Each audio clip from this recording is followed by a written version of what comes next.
Well, let's bring in three MPs now to discuss the latest developments on this story. Anita Vandenbeld is the Parliamentary Secretary to the Minister of National Defence. James Bezan is the Defence Critic for the official opposition Conservatives. And Randall Garrison is the Defence Critic for the NDP. It's good to see you all again.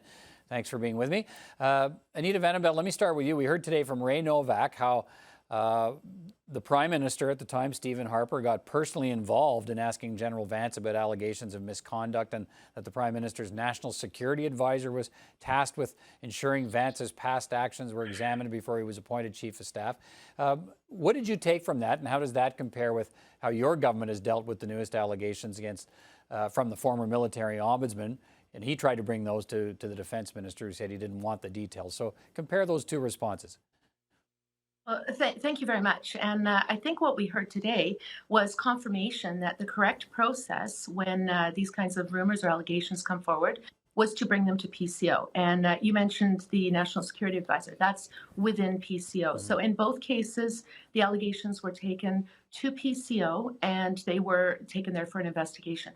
What we learned new today is that, in fact, and we heard this from Prime Minister Harper's former Chief of Staff, that Erin O'Toole, who was then the Veterans Affairs Minister, had information about Major Brennan. And I think that's a big difference because if you recall, Minister Sajjan was as shocked as the rest of us. And I think all of us who watched Major Brennan's interview were completely taken aback. Right. To be clear for the audience, so Major Brennan is the woman who says she was involved with General Vance as someone who was a subordinate to him when he was at CFB Gagetown. He denies there was any impropriety. She says there was, in fact, a sexual relationship that lasted many years. So, all right. So, Mr. O'Toole's Chief of Staff actually is the one who brought the rumor of this allegation to the Chief of Staff of the Prime Minister, and that started a ball rolling to check into it. So, Mr. Bezan, so let me move to Mr. Bezan here. So, what about that? I mean, even after the rumors, it seems to me, you know, that the checks and the investigations of General Vance, the Harper government, and you were still part of it, still appointed General Vance to the job in 2015. Was that a mistake?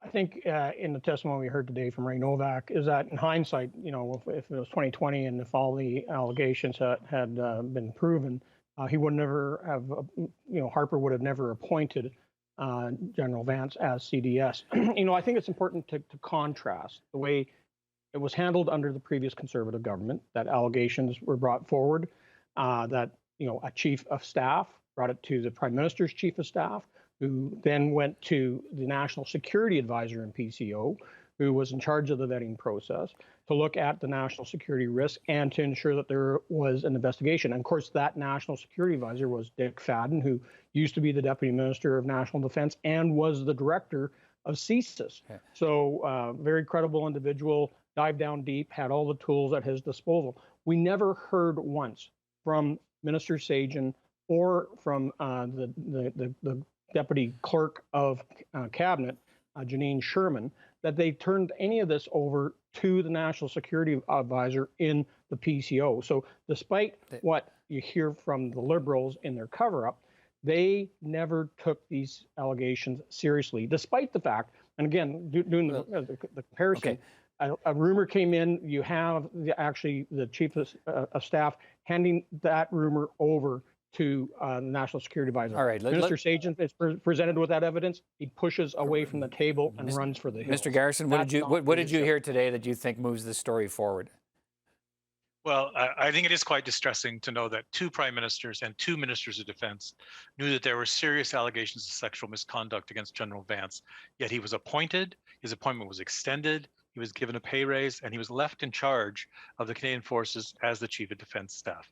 I think there is a difference between what happened in 2015, when at least there was an attempt to investigate, and what happened more recently in 2018 and beyond, where clearly we haven't heard any explanation from Minister Sajjan about why he didn't want to see the evidence.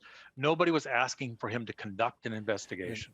The Ombudsman came to him and said, I have proof here that there's a serious inquiry needed, and he didn't want to hear it. And if he'd asked for it, he also could have had the evidence from the previous investigations. He didn't ask for it. Right. Okay, Anita Vandenbeld, let me bring you back in on that. We did hear, or we have heard Mr. Sajan's version of events, and he went the next day and brought that information to PCO, and PCO and the PMO were then involved in the conversation. And so, is that what we heard, what we saw in the Harper years is they went from there. They didn't let it drop at the fact that the military ombudsman didn't want to say anymore. They went back to DND. They went to everybody involved in the investigation, pressed to find out more details about what was going on with General Vance. Isn't that a difference here? And actually, in terms of process, no. What you heard was clearly from Mr. Novak today, politicians should not be doing investigations, neither should their staff. So Minister Sajan brought this to PCO to do that. officials. PCO tried to get the email. And remember the difference here. In 2018, we're talking about, and we know now through the media, we're talking about an inappropriate email that was sent in 2012. And PCO tried to get a copy of that email or the name of the person. They tried for a number of months. You saw that the minister's office circled back with Mr. Walborn. But when you haven't got the permission of the person, you haven't got the email or the name. It's a very different thing than when you have a long-standing relationship like Major Brand. Minister Sajan was very clear. He was as shocked as everybody else about Major Brennan. That is a completely different thing. And it was before General Vance was appointed, which means that they knew about what is alleged to be a longstanding inappropriate relationship before the appointment that wasn't the one that was about his wife, who is currently his wife. All right. We have an email, and there was no copy of the email. The same process. Okay, Mr. Bezan, I'm going to move to you here. We did also heard today that we have seen the documents that the Prime Minister approved a pay bonus increase for General Vance. Was that the wrong thing to do? Definitely. If you look at the way we handled our investigation in 2015 and everything, including interviewing and questioning General Vance at right personally, to the way the Liberals handled it in 2018, what they just wiped their hands of it and did a cover up. To have these allegations hanging over General Vance's head, and then for them to not only give him a big pay raise in 2019, knowing the fact that these allegations were out there, but they extended his contract for another 3 years. Now that speaks to me that they just didn't care about the optics, they didn't care about the victims, and would rather keep the general in place to do their bidding, which he had done up until that point in time. So it is so unfortunate that we know that the minister knew, we knew that his chief of staff knows. We can only assume that the chief of staff to the Prime Minister knew, and that the Prime Minister knew himself. Mr. Garrison, and still he went ahead and approved this in cabinet to give a big $50,000 pay raise. Mr. Garrison, how do you view this order in council bonus paid to General Vance? Well, I'm much more concerned about the fact that they extended his contract and let him stay as Chief of Defense Staff and supposedly the one in charge of rooting out sexual misconduct in the Canadian military, knowing about these allegations. I just want to go back, though, to the process question. The difference between 2015 and 2018 is that no one did anything in 2018. No one even opened his file to look in it and see, oh my gosh, we've actually had previous allegations. Maybe we better take this more seriously.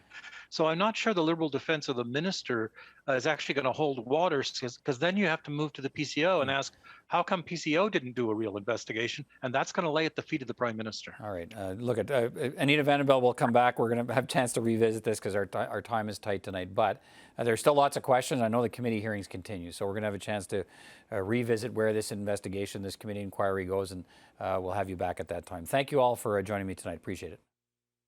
Thanks, Peter. Thank you.